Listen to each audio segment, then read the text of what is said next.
Welcome to episode 312 of In Touch with iOS, the show that talks about iPhone, iPad, Apple Watch, Apple TV, and related technologies. Your host, Dave Ginsburg, and Jill McKinley is back on the show. How you doing, Jill?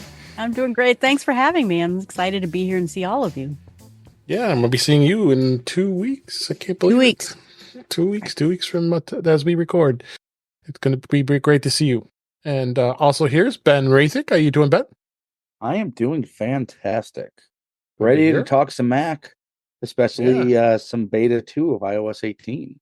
Yeah, I got a lot of stuff in the notes for talking about that. I found all kinds of things that's been talked about. Marty Jencius is here. How you doing, Marty? I'm doing good. You know, this Thursday nights are great for me because it's the end of my work week. And so it's a great pleasure to be with this group talking about something I love about. Absolutely. And last but certainly not least, Jeff Gamet is here. How you doing, Jeff? Well, this all just sucks. Kidding. I'm doing well. I'm happy to be here with all of you. Yes. And for everyone that is going to be at Macstock in a couple weeks, I'm so excited to see everyone. Me too. It's going to be a lot of fun. We'll talk about that in a little bit.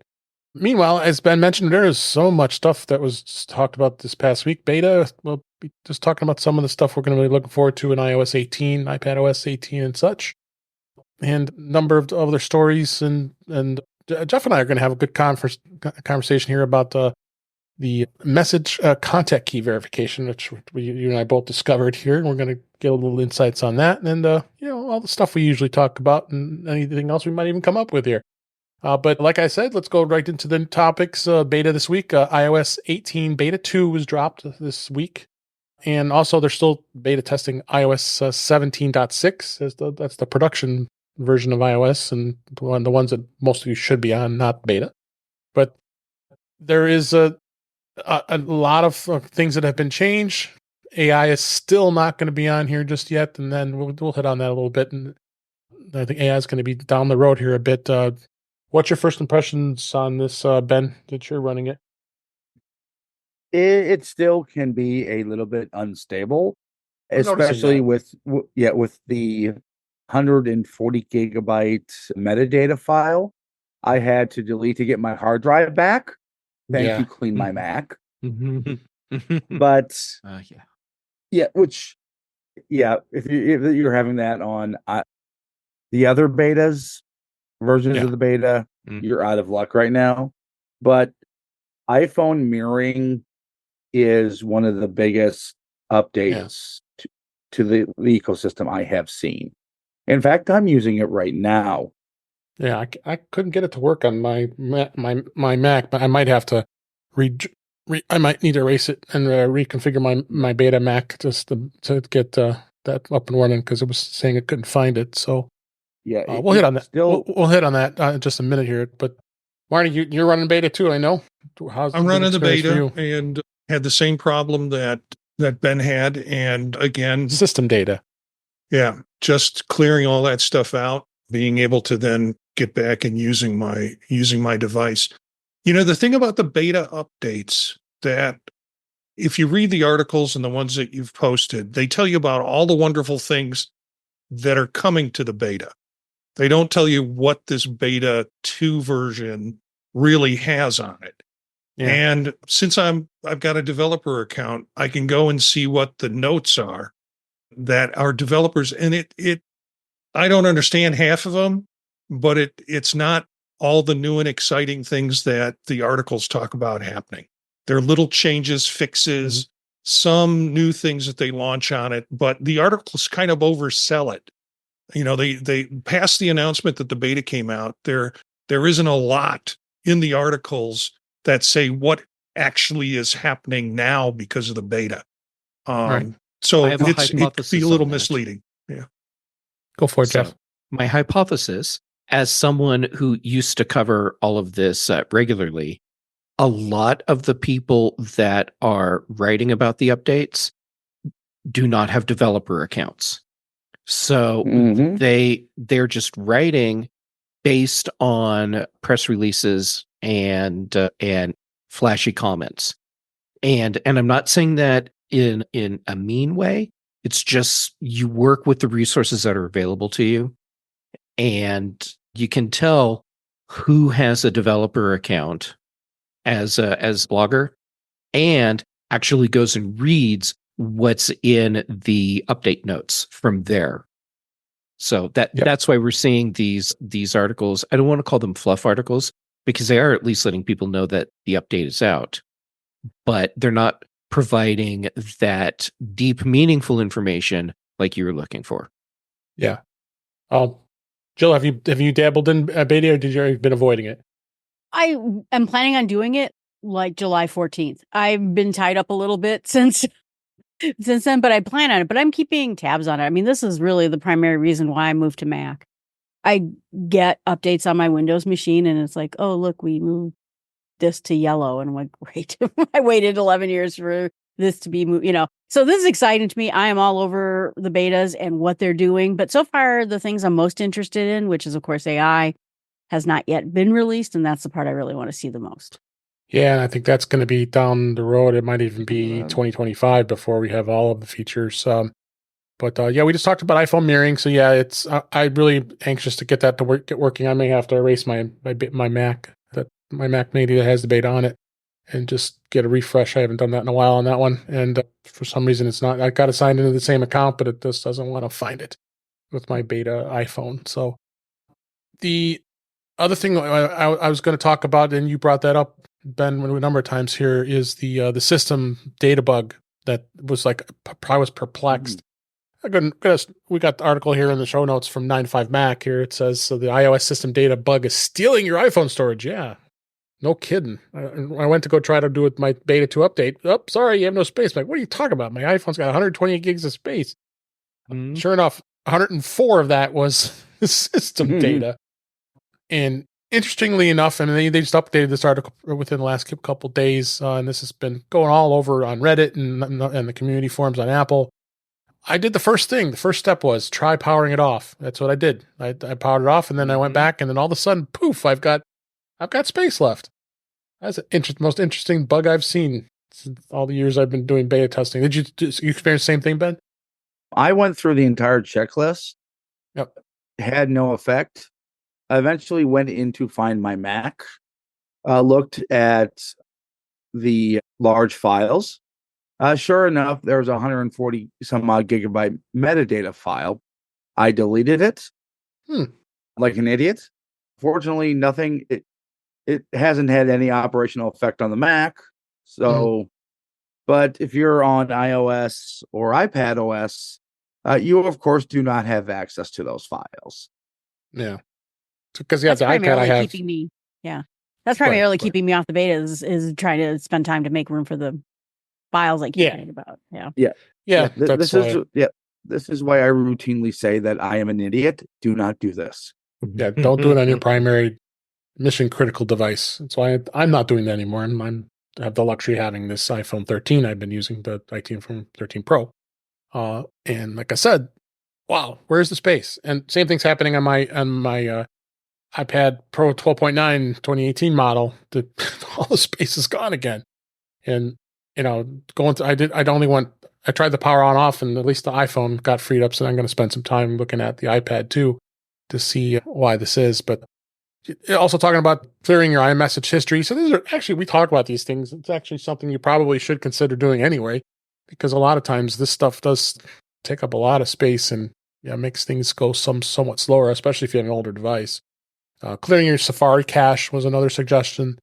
And there was some date trick that a Reddit user had a suggestion that seemed to work reliably by purging the iOS system data. So, but like I said, step one was just do a simple power down. I didn't do a hard reset. I just did the power down and then powered it back up.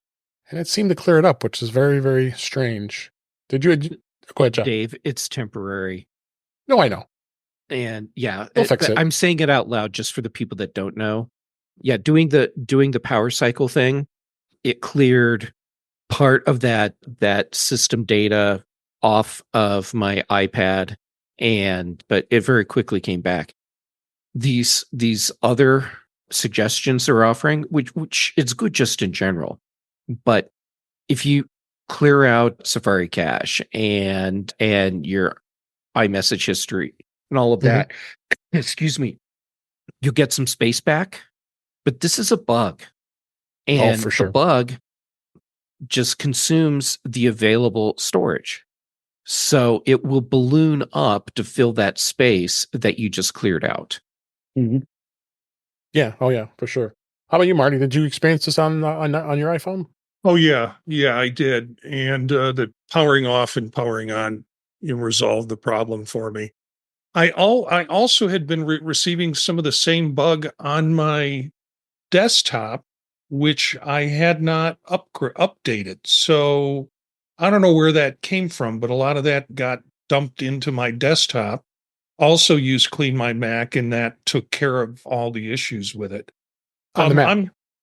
On the Mac. I'm waiting for iOS 18 beta 3, so we'll have new things to complain about. That's right. Yeah, for sure. They'll fix this for 3. Yeah. My thought too with 3 that I would join in. Yeah, I mean, that's generally what people will end up doing is just waiting a bit and to let a couple betas come out and try it. The RCS toggle is on, and that was enabled in beta 2 as they announced this during WWDC. The new RCS messaging protocol that will replace SMS and MMS, but RCS is still not functional just yet. It's just a toggle that shows it up for the US and iPhone users that have a carrier that's supporting it, which would be T-Mobile, Verizon, and AT&T. Have you looked at that all, Ben, with that? Because I know they were looking at that. I have looked at it. Here's the interesting thing on it. Mm-hmm. With a brand new contact, I am able to send RCS messages. For existing contacts, especially with those that I know are on Samsungs, it still says SMS.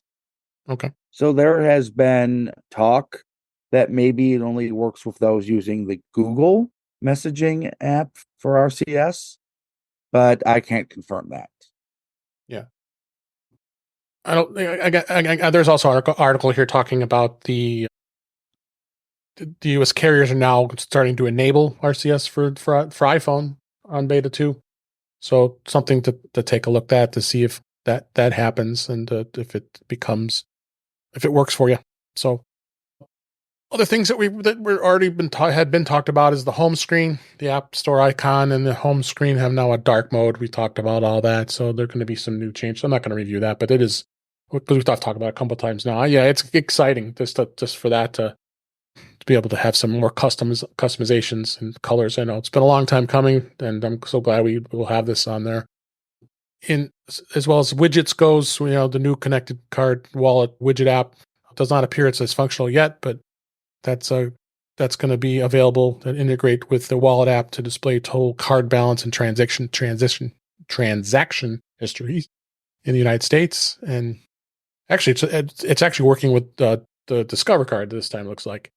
So, and we talked about the other stuff, the control center and the EU app, of course, the EU app's ecosystem changes, all kinds of discussions about that. So it's definitely a lot of changes, and we'll keep talking about this here. So a couple other notable things I caught my eye too is iCloud. iCloud's keeps the downloaded option included in iOS 18 and on macOS Sequoia. Apple has added a new keep downloaded option, and when you're browsing items in iCloud, allowing users to designate which files and folders should remain permanently available on their local device. That's a long time coming. I think that's nice, and you want to keep a specific folder that's there. And this is something that's makes it a little more efficient, because a lot of times going into files into iCloud just trying to find stuff. You want to have a folder that's sets permanent. It might be something that you're working with all the time, whether it's iOS or iPadOS for that matter. Have you guys used this at all? I mean, as far as files goes, you find that to be frustrating when you don't have a way to pin this like you're going to be able to here on beta? Yeah, absolutely. I sat in the dark during our tornado warning for 3.5 hours wanting to have my files that I couldn't get access to because they were all on iCloud. So, yes. How about you, Marty? I found this on Sequoia as I loaded the beta on there. And after loading the beta, all the files that I had on my desktop got changed to undownloaded folders, or I should say all the folders on my desktop. So I had to re-download those folders that I wanted. So I don't know if it's part of the beta upgrade that forced that, but it was just a little glitch that I saw in the process. Mm-hmm. Yep. So yeah, it's something that's really interesting to see where that goes. I think it's definitely going to be a nice advantage being able to browse your iCloud. The other thing I want to talk about is AirPods. They are bringing 5 of these new features to the AirPods. So the first one was head gestures, where you can allow users to control AirPods hands-free without even saying a word. You can nod your head or up and down or shake it left and right in order to answer or decline a call, which I think is pretty cool.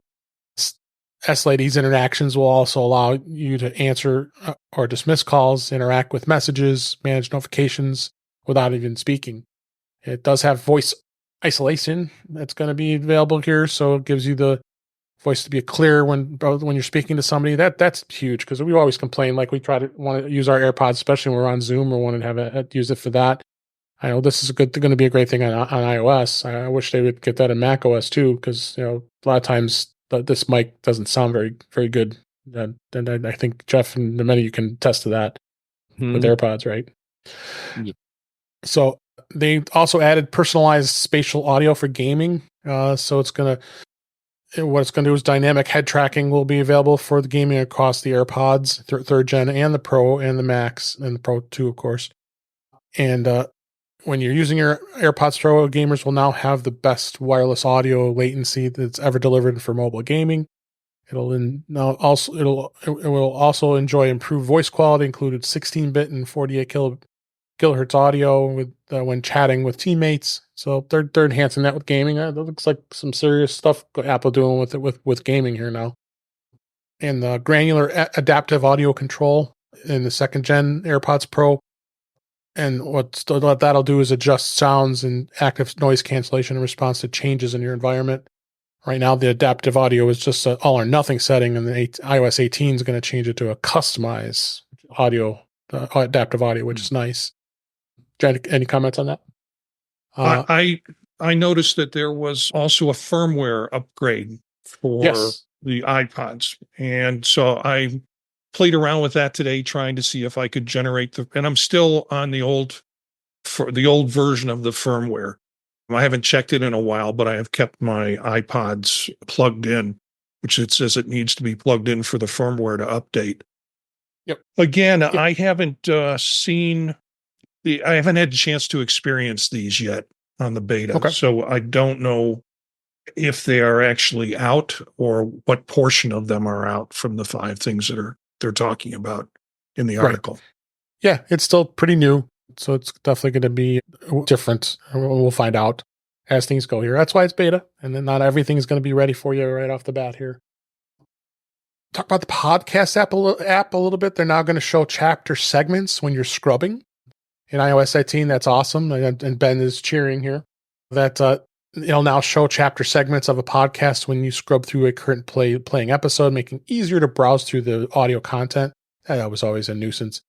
This was spotted actually by a Redditor, they called him, and navigating the timeline across the chapter segments showed the chapter name above the line. So this is exciting. I mean, everybody has a love-hate relationship with Apple Podcasts, but I think this looks like they're doing some more enhancements.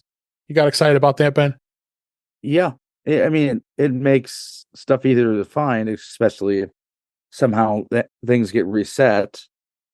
It's just one of those things that I think's been available in other apps for a while, and they're finally making the Apple Podcast app more feature filled. Yeah, that's really important. They're finally doing that. You guys use the podcast app at all? Did anything that excites you?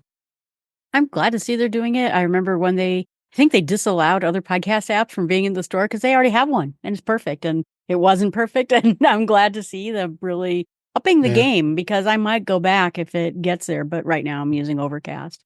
But if it keeps going the direction it is. Yeah. Oh yeah. It's definitely going to be something to contend with it, because like I said, some people are not too overly excited about Apple Podcasts, but some are. So this is good. Go ahead. I can't say overly excited about Apple Podcasts. It is the podcast client that I use the most, even though I've played around and, with Overcast and all the other podcast apps that are out there, because I'm curious. This is advancing sort of at the speed that works for me. So they added in transcription, which I thought was incredible and very good from an educational standpoint. I get requests for transcriptions of my podcasts because institutions can't put them on unless they have accessibility features. So the transcription piece is really good. And now this scrubbing, I like that idea. It's not as advanced as some of the other podcast apps, but it's moving along at my speed. So I haven't, I go and I make an attempt at some other podcast clients, particularly when I'm traveling or going in the car with, on long car trips. But I come back to the Apple Podcasts app because of my familiarity with it. Yeah, for sure. Let's talk a little bit about the Journal app. Do anybody here use the Apple's Journal app at all? Have they tried it? Maybe if it was on a platform where it made sense for journaling, sure, but no. Tell us what you really think. And that's a good question. Okay, go ahead.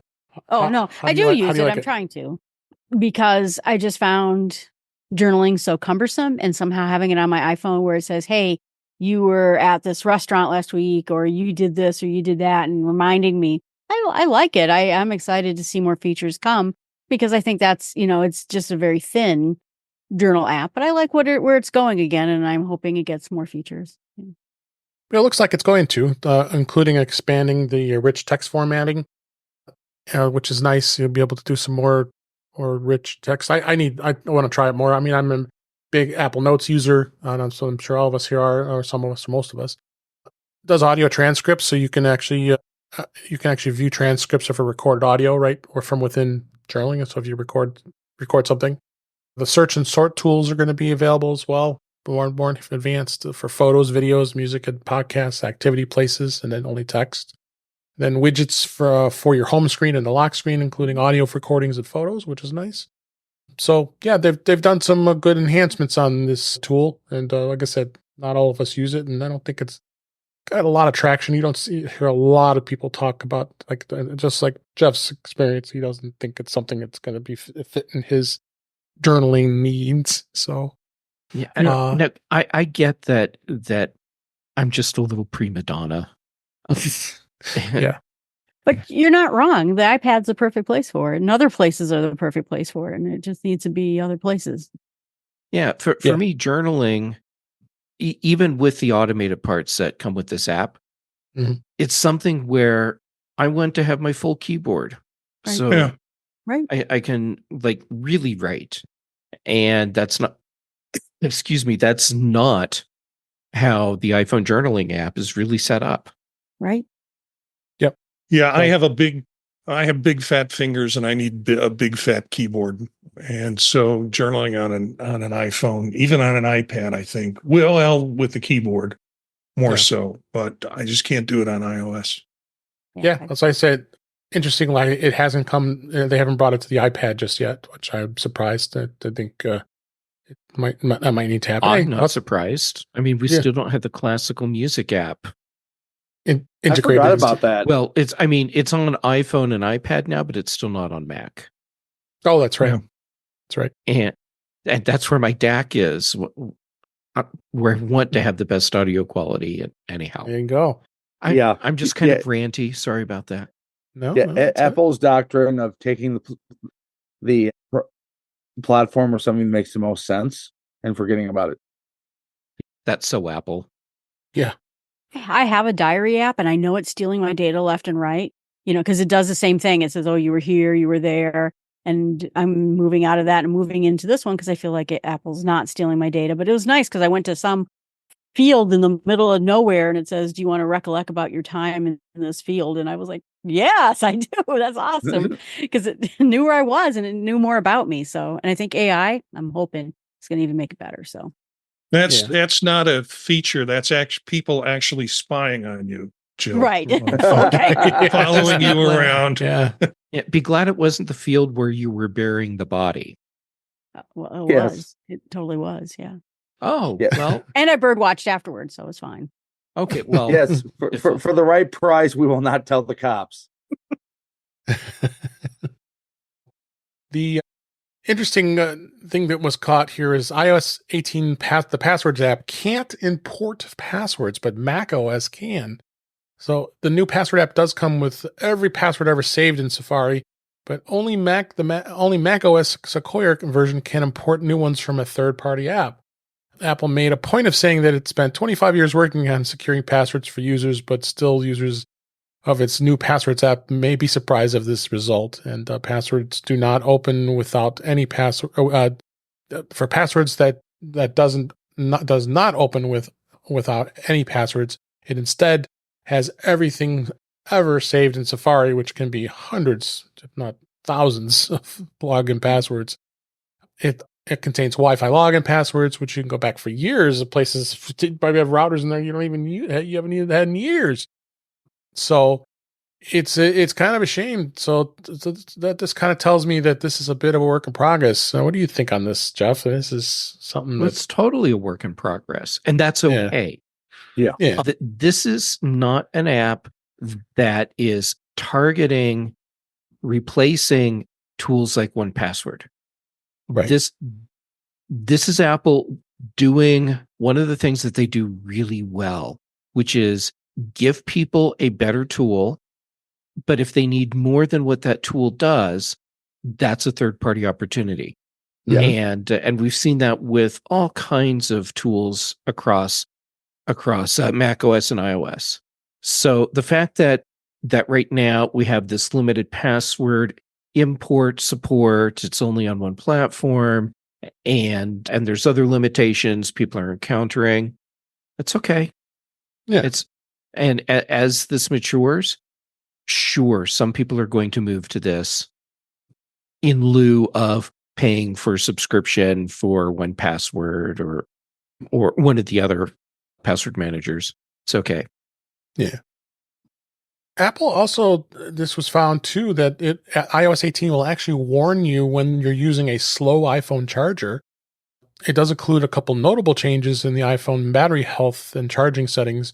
It added more charging limit settings for iOS 15 users, along with information about when you're using a slow charger. In the settings app, and for iOS 18, the iPhone 15 users will see several options that sets a charging limit to the charging section of the battery menu. Previously, Apple let you set it to 80% charging limits, but Apple now has added more granular options to set it to 85, 90, 95%. That's your choice now. But it also includes a new feature that will tell you if you're using a slow charger to recharge your iPhone in the settings app, and choose the battery menu and look at the battery level graph. It'll actually actively charge with a slow charger, but it's going to give you a warning that it's going to be really slow. It's just kind of cool. Ben, what do you think of this? I love it. It helps people not only save their battery life, but tailor it to their own requirements. Yeah. I mean, if you're someone that is out in the field for longer, you might have to go up to 90, 95% charge. If you're someone who, doesn't use the whole battery in the day, 80% might be fine. It's just, like I said, it tailors to the user. Yep. How about you, Jeff? What Ben said. Yeah, giving people that control is good. The thing with giving you the warning when you're using a slow charger, that's great. And while I'm saying it's great, I'm also thinking, shame on you, Apple. You should have included this feature in iOS already when you switched the Lightning port to a USB-C port, because most people don't know if they have a high-speed or slow-speed charger, and then they complain when it doesn't seem like their phone is charging. And it's just that they didn't have a high-speed charger. So this should have been a thing that was there already. Yeah. But overall, good. Okay. How about you, Marty? I'm on an annual upgrade with my iPhone, so I abuse the hell out of the battery. I have MagSafe chargers all over the house, at my office. The only place I don't have one is in my car, but I have a USB. So mine is always the tank is always topped off on mine, which is, okay, lecture me on battery health, but it's going to be somebody else's problem 365 days from now. And so, yeah, I don't think too much about battery. It's only when I go to conferences, MacStock, you might see that I have a MagSafe pack on the back of it because I'll probably be using it more in those kind of situations. But generally, I don't think or worry about power much. Do you, Jill, think about power? When I'm traveling, for sure, because I got frustrated because I need my phone to be fully charged because I'm going to be out all day long. I'm not going to have access to anything, and I need you to go all the way to the top. I need you to go higher. So I'm excited about that, but I don't need the low power anymore because the last time I was on this podcast, you talked about a sale on some really great high power chargers, and I replaced all my chargers. So Nice. they're in the past. But yes, I do. I am excited about this because I do need my battery at times, not all the time, charged up. Excellent. All right. Let's move to the next topic here. And Jeff and I were talking about this the other day about this contact key verification.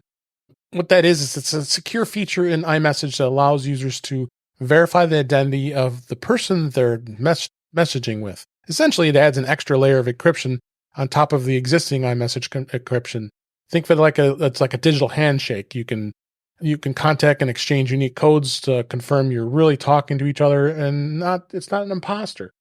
And Jeff, what triggered you to take a look at this? Because I completely forgot about this. Apple didn't talk about it too much, but I checked out on I googled it and looked on YouTube. There's a lot of people did some videos on them, but yeah, this is a pretty nifty feature.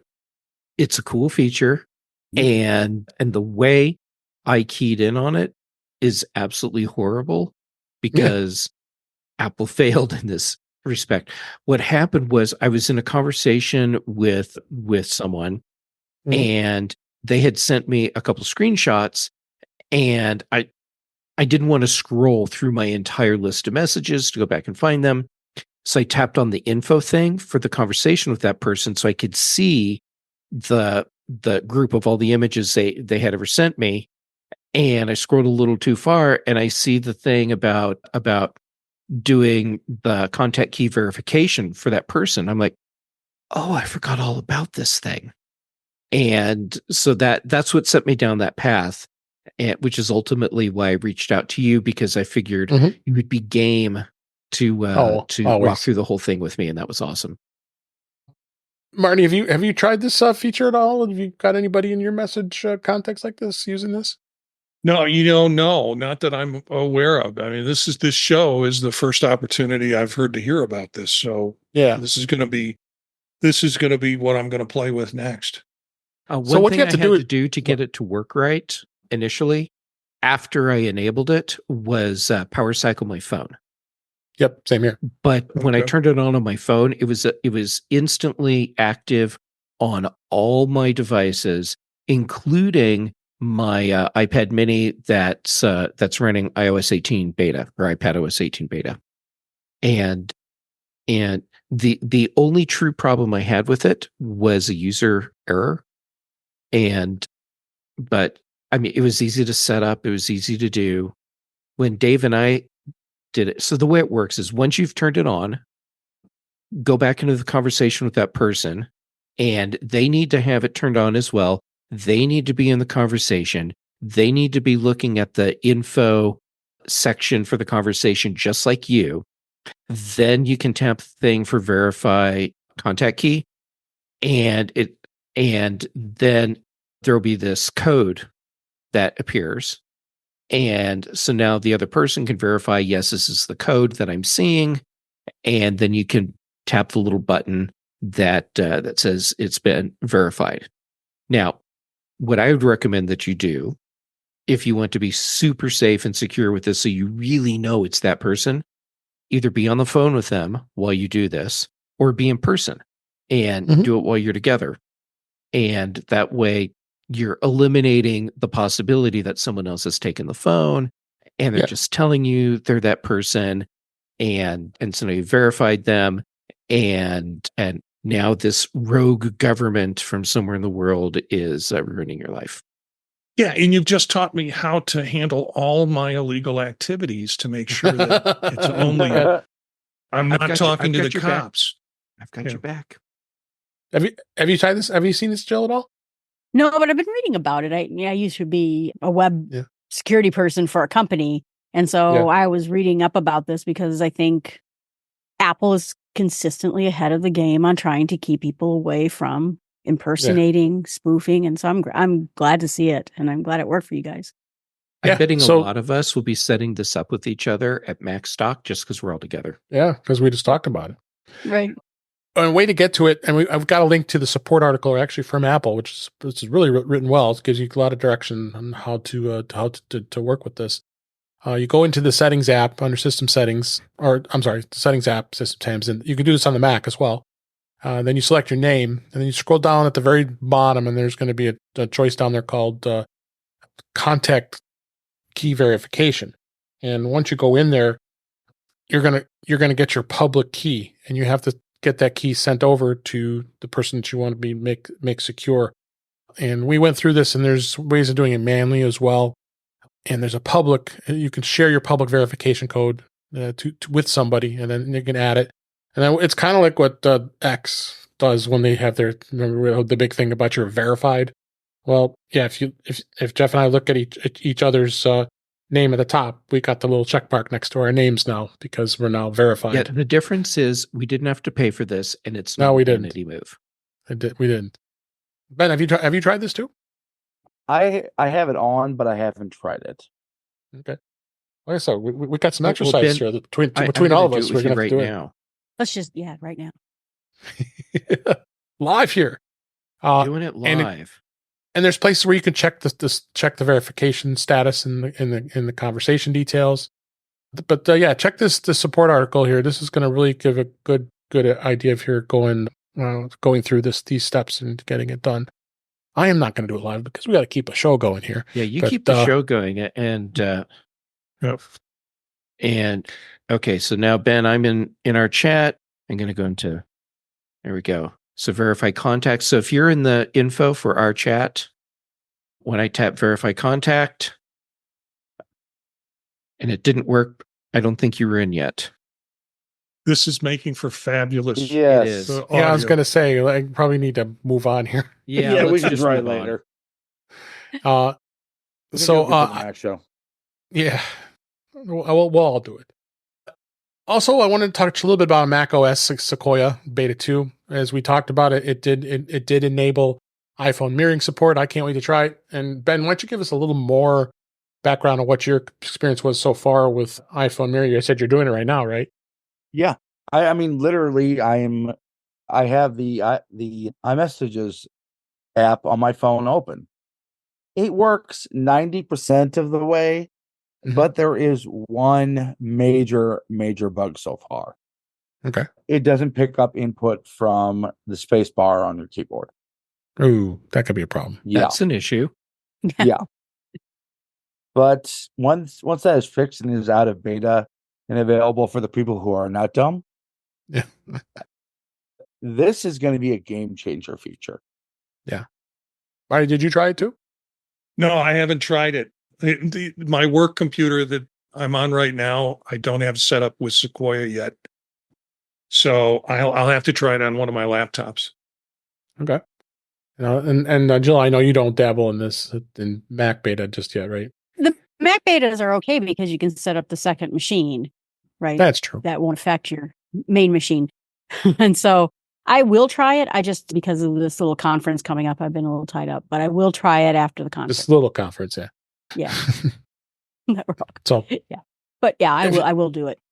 But something that I got really excited about this feature when it was announced. I was like, this is awesome. We're going to be able to do a full control, and then doing presentations is going to make it so much easier too, because you're going to have full control of your iPhone and be able to demo it. So but this is just amazing. We did touch about this a little bit earlier, but I'm going to talk about it. I want to mention it again here. Is about the AirPods. The AirPods and the Beats firmware upgrades did address some important security issue, which is unusual because you usually when there are AirPods updates, they say we don't know what's being updated, and you just got to do it. So they did. They offer still few details of what was available, but there was a separate support document outlining a security fix that added firmware updates to the AirPods, AirPods Pro, AirPods Max, the Power Beats Pro, and the Beats Fit Pro. It's saying a security issue that could have allowed an attacker with Bluetooth range to spoof the details of the device you're previously connected your headphones to, allowing the attacker to gain access to your headphones. Are they going to be able to do much with that? That's what I'm curious.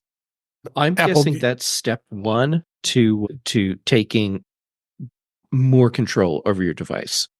Yeah. So using the AirPods as a weak point to get into your iPhone or iPad. Or you could just mess with somebody's head while they're listening to. You could bring in your own voice of God. This is the old man in the middle attack, wasn't it? That was announced with Bluetooth ages ago, or is this a different? I think it's the same. This might be the same attack. Yeah. I thought this was different, but don't quote me on that. Yeah. But messing with someone is for sure, or listening to a call. Maybe you're not supposed to hear. Yeah. It's interesting because I said Apple doesn't tend to announce much of that when it comes to AirPods updates, other than to say, it'll eventually get updated. I was like, okay. Apple did release a new Beats Pill Bluetooth speaker. It's making a comeback. It was with improved sound, water resistance, and it does have a lower price tag. This was launched back in 2012. I mean, before Apple even acquired Beats. And the Beats Pill shook up the portable Bluetooth speaker category with fun colors, well-regarded sound quality. Speaker got an upgrade in 2015, the launch of the Pill Plus under Apple's ownership, and over time it appeared to have become an afterthought for Beats compared to the headphones and earphones, and the Pill Plus was eventually discontinued back in 2022. But after several months of teasing, they officially announced the return of the Beats Pill today with a host of upgrades and a lower price point, $149.99. The new pill features a completely redesigned speaker system consisting of a single tweeter and a single a racetrack woofer and a removable lanyard with USB-C, which is good, and Bluetooth, and 24 hours of battery life. And it's also water resistant to IP67.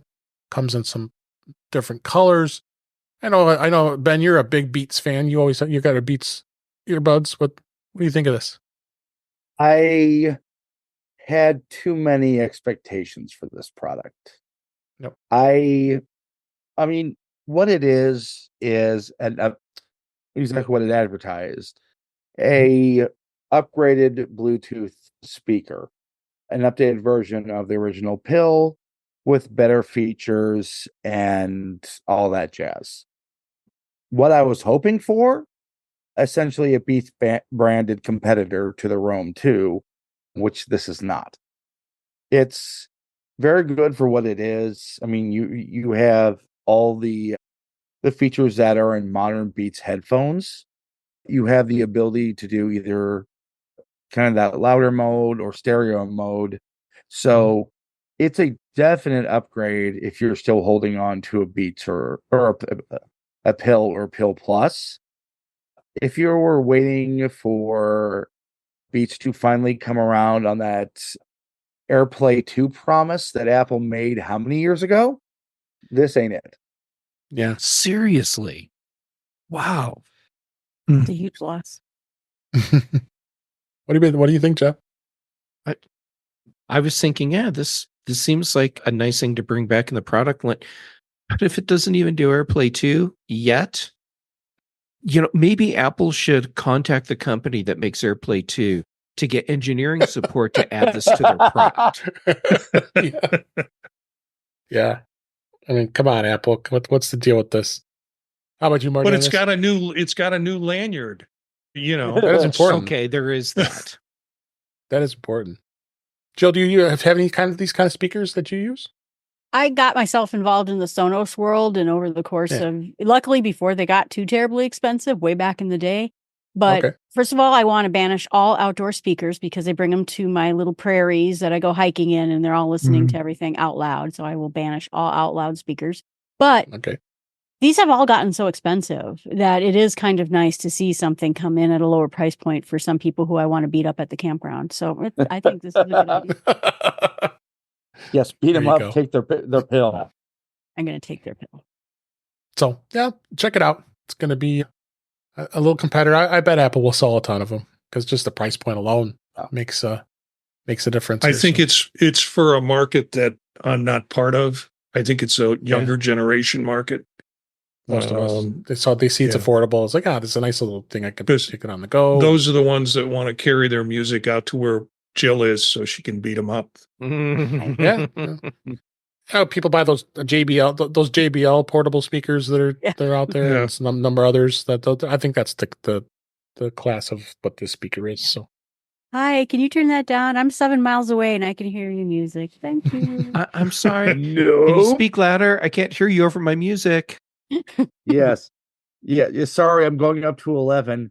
In fact, where's that punk rock song from Star Trek 4?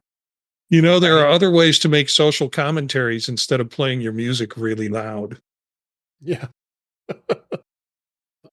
Apple TV Plus, the shows and movies. There's oh my gosh, there's so much great content on Apple TV Plus lately. We've been talking about this over a number of episodes.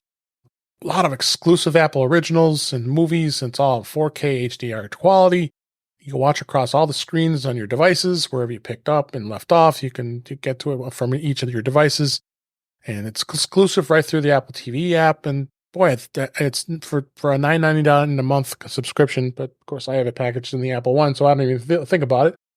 It does give you some great opportunities to watch some great content. The TV app is exclusive destination for that, but it gets a little confusing because it does blend in the purchased TV shows as well as movies from the iTunes store, whether you can buy or rent. And it also has some Amazon Prime and Disney Plus and some of the Apple TV channels. But it's hard to distinguish what's free and what isn't. I mean, generally it's not free because it's some good content. So what should you really watch on Apple TV? It goes from TV shows to movies to sports and shorts and specials, and then also there's a lot of stuff that's coming soon. I can tell you one thing right now. One show I'm really enjoying is Presumed Innocent. I don't know if anybody start watching that or not, but what an amazing show! It's really great, and actually it takes place in Chicago, and very good show. Check that out. They've come up with a number of other shows like Land of Women. That's with Eva Longoria, and it's a Spanish comedy drama, and it looks kind of an interesting show. I don't know if anybody's taken a look at that one. Trying has come back, and Big Cigar, which seems like an interesting show. The story of a Hollywood and social overhaul, Hollywood producer. And Dark Matter. Has anybody seen Dark Matter? That looks like a really good one. Yep, it's on the list. However, it just happened to come out in the same time frame as The Boys season 3 or season 2 or season 3 or 4, I forget. But the new season, the new House of the Dragon season. Oh yeah. The Acolyte. Really bad timing for a great series. That I will be binging the whole thing in about a day once I actually get time to watch it. I read the book and I liked the book. And so I know, unfortunately, how it ends or how at least the book ended. But the thing that freaked me out is my grandmother lived in Chicago and they showed a post-apocalyptic scene of my grandmother's apartment, which I will never get out of my brain. Wow. I'm like, I'm going to have nightmares about this for weeks. That's terrible. But I like the show and it's a good book too. Yeah. And I watched Franklin too. That's another good one. Yeah. That was on the list. I was going to just mention. Franklin. I got to go. I want to finish watching that. And the other show I forgot about is the Big Door Prize. That's with Chris O'Dowd. I love Chris O'Dowd only because I remember IT Crowd. That was one of my. I think all of us working in the IT industry can relate to how amazing that show is. Like I go back and watch those old episodes from time to time. It's going back about 10 or 15 years now, but how great that show is. He's a great actor. Yeah, I got reintroduced to Apple TV Plus with the Vision Pro headset.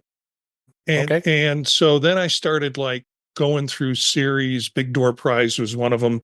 Manhunt, which if you haven't seen it, you need to see that show. It's great historic drama. I'm interested. And then every month we get these new things that are coming out. Yeah. And what's in this article, I'm kind of interested in seeing Sunny, which is looks like a thriller robot kind of combination thing. Mm-hmm. So there's always something new that will keep me adding into my query of things I need to look at. Haven't seen Presumed Innocent yet because highly recommend it. I'm so connected. My head's so connected to the movie that I'm afraid it's just going to be an extended 6-7 episode of the movie. Yeah. But I'll take a look at it. But yeah, go check out Apple TV Plus. We always keep talking about it on this show, and it's well worth even if you check it out. And I think they might. I don't know if they have a trial. I think you could try it for a short period. Buy an Apple thing; they'll give you one. Yeah. And then if 1 you or 2 months or something like that. If you like silly British humor, The Completely Made Up Adventures of Dick Turpin. Oh, that's wonderfully fun. Yeah. It's fun show. There's some great stuff on there. It's worth highly recommend it. Foundation, that's another good one. Yeah, Foundation is great. Yeah, so check it out. We got a link here in show notes to the article that talked about all of this, and it's really great. Last thing I want to talk about here is Jill, you talk about your podcast app of choice. You like Overcast, right? I really love Pocket Casts. It's probably one of my favorite apps that I use for. I've tried them all, and I've written an article about all these podcast catchers, and I've looked at all of them over the years, and I've really just navigated right back to Pocket Cast. It's just a really robust, great app. Well, I was very excited to see that they did a complete overhaul. They do have a Mac version of Pocket Casts, and I've never seen a really good podcast app besides Apple Podcasts on the Mac. And this one, they really did some great cleaning up of the app, and I still got to see Retro Rewatch sitting right there waiting in my queue here, and it's a really clean interface. You can go right to the particular podcast you want to listen to, and then it brings right up, shows all the episodes. You can put them in folders. So like this one, I put in like all the Apple podcasts I listen to is in a folder, so I don't have to be thumbing through all of these.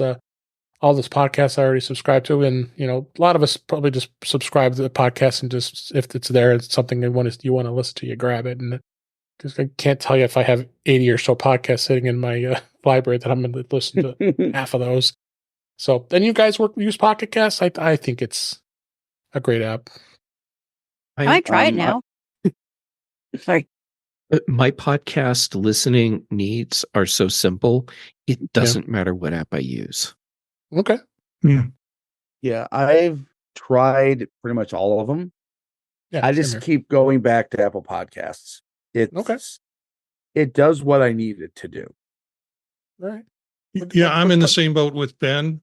I have such a short commute, and 5 minutes? 5 minutes. And so it's not a lot of long driving unless I'm driving back to Illinois on vacation or driving there to Macstock. Then I have opportunities to play around with different apps, but I know how to navigate Apple Podcasts, and it manages everything that I need. I'm sure I have a subscription to Pocket Casts, or I paid for it in the past. They enhance it, give you enhancement, and sports developer, which is great. So I'll play with it now. I mean, I'll check it out. I really like it. So I'm a high customizer with many playlists, and I want them to automatically update. And I tried Pocket Cast way back in version 1, so it's time to give it. This is version 2 now, so worth going back and check it out. So before we go, I can't believe this. It is 14 days until Macstock. We are all gonna see each other. Oh, I'm sorry, Ben, but most of us will see us. Everybody will be seeing each other at Macstock here 14 days on July 12th. 13th and 14th. It's in Crystal Lake, Illinois at the Holiday Inn Convention Center, and we are going to have an absolute blast. There's I think Jeff is speaking. I'm speaking. Marty is going to be speaking. Jill is going to be speaking. Chuck Joyner is going to be there. Allison Sheridan is going to be there. I can just keep going on and on. There's just so many amazing speakers going to be there. It's a great place to network, great place to meet new people, see friends. We'll all be giving group hugs to everybody when we see each other. I mean, it's just going to be just an amazing event. And I'm really excited. I'm so glad to hear a lot of people are coming that I wasn't expecting it going to be there. And you'll get to meet Guy Cyril. He'll be there. There'll be just so many other folks that'll be there. Brett Turchbus is going to be speaking. So they're just amazing speakers. And Dave Hamilton will be speaking. And we got all kinds of Kelly Gamat's going to be there. I'm so excited she's going to be there. And I don't know if she's posted what her did she post what she's speaking about? Yeah, I don't know. No, I'm going to go look at the Mac website right now. She didn't. It isn't there yet. Did Chuck do it? That's the good question. Chuck, let's see, is there now? It is. Oh, there it is. Okay, because you and Chuck are doing a tag team. That's great. It's going to be a lot of fun. Oh yeah, you guys you'll be doing great. I can't wait to see that. And I'll be talking about Apple services. I think I've got some good info on that. And Jill, you've got, what is your topic that you're going to be talking about? Organizing Bliss with Notion, right? With Notion, yeah. But hopefully, even if you're not using Notion, you'll take away some good ideas of what to store and how to store it. And yep. And, I'm Marty, excited about that. Yeah, I'm excited about that, Jill, because I have tried Notion and have not. So I'm interested in seeing what you're doing with it, and maybe that'll inspire me to pick it up again. I'm doing a workshop on AI for 90 minutes, and it's going to be just ways in which you can improve your productivity using it. And then I'm doing a presentation called Apple Whisperer, how to deal with all the demands people place on you for tech support. Oh, there's going to be family. I'm so looking forward to that. Yeah. I've got to work up a comedy routine on that. But you have two options available. You can get the weekend pass for just Saturday and Sunday if you aren't able to make it for the workshop. But I highly recommend coming to the workshops. This is a brand new thing for MacStock, having these workshops on Friday. Allison Sheridan is going to be doing workshops. Marty and I'm having a brain cramp. Mike is going to be and Mike. Yeah, both the mics will be doing it too. So come out, check us out. So one good thing is because you're a viewer and listener of In Touch with iOS, you actually can get a discount. So if you once you go register, all you have to do is go to the coupon code and put in one word, In Touch with iOS, and you get $30 off of your ticket. So please use that offer code, and you will be able to see us and all kinds of our friends, meet new friends. So come out, check us out. It's going to be an absolute blast, and I can't wait to see it. Can't wait to see everybody, and it's going to be here soon. I'm so excited. But with that, let's go ahead and wrap things up for this week. And just a programming note: we're going to have a little bit of a delayed next week since it's the Independence Day holiday in the United States. So you'll probably have our show a little later than normal in the feed because we're going to be recording probably on Saturday. So just giving you that info ahead of time here. So that's a wrap for this week. Please send your comments, questions, and suggestions to our email address, which is feedback@intouchwithios.com. You can follow us on Mastodon at intouchwithios, at techhangout.social. Support the show. Buy me a coffee at intouchwithios.com/coffee. We would really appreciate it. You can become a patron of the show by going to patreon.com/intouchwithios. We have 2 tiers available to support the show. We would really appreciate it. Make sure you like, share, and subscribe so you are notified when we are live streaming on Thursday nights at 8 p.m. Eastern Time, 5 p.m. Pacific on our YouTube channel, which is youtube.com/intouchwithios. It was great to see Brian in the chat and Cletus, and Witherbucket was there. And so thanks for being in the chat this week. And we always enjoy when we have people there hanging out in the chat room here. So you also can go to In Touch with iOS magazine. It's on Flipboard, where many of the topics we discussed are flipped into that magazine. The link is in our show notes. You can subscribe to the show in your favorite podcatcher, including Pocket Casts, Overcast, Apple Podcasts, many others. But better yet, just go to our website, intouchwithios.com, where all the links to all the ways to listen to us are on that website. I am Dave Ginsburg, and you can find me on Mastodon at DaveG65 at mastodon.cloud. Jill McKinley, thank you so much for being here. We always have pleasure having you here. How can people find you? Oh, thank you so much. It's great to be here. I have a blog called A Better Life. It starts with the letter A Better Life in smallsteps.com. All the podcasts are there. And a new blog is coming next week. That is my friend's Mature blog. You can find everything right there. Awesome. Thanks for being here. I appreciate it. I'm going to mix it up a little bit here. Jeff Gamet, thank you for being here. It's always a pleasure having you here on the show. Where can people find you? Well, thank you for just being so patient and tolerant and continuing to let me join in. I do appreciate that. Okay. Jay Gamet on social media. I'm active on Mastodon and Instagram and Threads. Then for shows, Chuck Joyner's Mac Voices Live on Tuesdays. Here with Dave on In Touch with iOS on Thursdays. Thursdays on the British Tech Network for the Big Show, and then on Fridays for the Mac Show. Brian Chaffin and I do The Context Machine, and Dave mentioned Retro Rewatch a minute ago.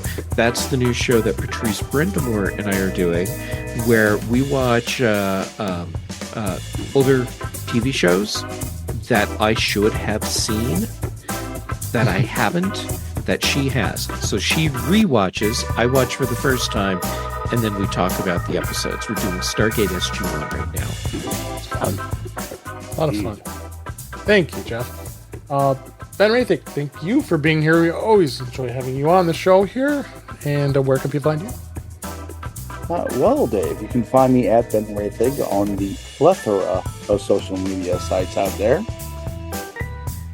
You can find my writings at roethigtech.com. I have brand new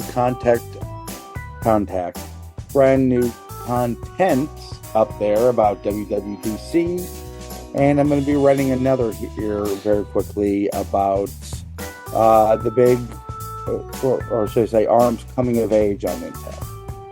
Nice. On Tuesdays, you can find me on Mac Voices Live with Mr. Chuck Joyner. On Thursday and Friday, you can find me again on the British Tech Network on the Big Hen Mac shows. Great. Thanks for being here. And Marty Jencius, always a pleasure having you on the show as well. Thank you for being here. Where can people find you? It's lots of fun to be here. You can get a hold of me, Jencius, Jencius, at mastodon.social. I'm going to give you one link that binds them all or brings them together, the podtalk.net, which is a website I've set up a while ago to include some of the podcasts that I was either helping other people produce, but the 3 podcasts that I'm active with right now, you can get the links from that simple, the podtalk.net. The 3 podcasts I've got going is the Vision Profiles, which I was told nobody wants to know about that product. Which just made me want to do a podcast about it. And I'm having a great time doing that. And, good response and good reaction from people. Also, the Tech Savvy Professor, which was started back in 2018 and kind of revived it in the last year. And the Circular Firing Squad, which is kind of a fun chat show. All right. Thank you so much, Marty. And thank everybody here for listening and watching, being in the YouTube channel. And we really enjoyed doing this show, and I hope you enjoy it. And as I mentioned, we'll have a bit of a delay because of the 4th of July holiday in the United States, but we'll be back next week. We got to keep the show going, make sure we give you some great stuff about Apple. It'll be pre-Mac stock discussion because it'll be a week away. So until then, thanks for listening, thanks for watching, and we'll talk again soon.